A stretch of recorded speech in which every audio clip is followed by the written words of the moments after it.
Mga Kabolo Vlog, ito ha, alam nyo naman, loyal at legit kakamping tayo, pero hindi tayo maka-BBM, hindi rin tayo maka-DDS. Pero guys, ito ha, ito ha, ang number one supporter ni Duterte ay si Bato. Tapos ngayon lang siya lumabas. Dapat 'di ba, kasama-kasama siya ni Duterte sa Hong Kong. Bakit siya hindi sumama? Tapos ngayon sa interview niya, alam niya na daw na may warrant of arrest na silang dalawa from ICC. O bakit ngayon hinayaan niyang pumunta sa Hong Kong si Duterte at hindi siya sumama, tapos hindi siya na makontak nung may hulihan na? O ngayon, sige, suportahan niyo pa si Bato. Siya ang naglaglag. Wala siyang pakialam kay DDS King Duterte. Ayan, di ba?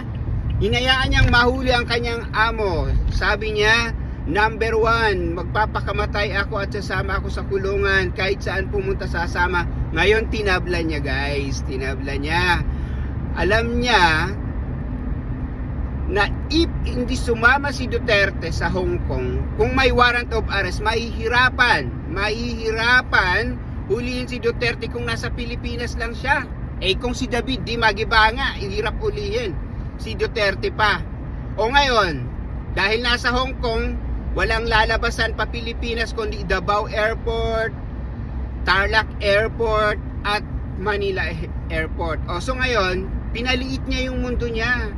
O ngayon, hindi nyo ba napansin sa Davao, kunwari may simulation ng mga kapulisan 7,000. Kunwari training sa tamang panahon na nasa Hong Kong si Digong, may training sa Davao kasi inaabangan na kung saan sa lalabas, tapos uhulihin siya. Si Bato wala, nagtago. Ang ngayon, pati itong si Roque, pinayagan din si Duterte lumipad dahil wala daw. Eh matalino pa naman itong si Harry Roque, international lawyer yan, accredited by ICC. Eh kung yan, palabasin nyo si Harry Roque, may magtatanggol sa inyong presidente dahil alam niya pasikot-sikot sa ICC.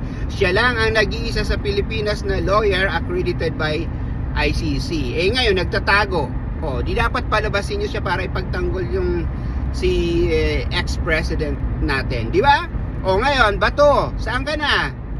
Ngayon, laglagan to guys, PNP, General, walang kontak sa mga kapulisan, imposible. St. Peter, flock together. Ayan, may mga kaibigan pa rin yan diyan sa mga kapulisan na nagchuchucho na wag kang sumama sa Hong Kong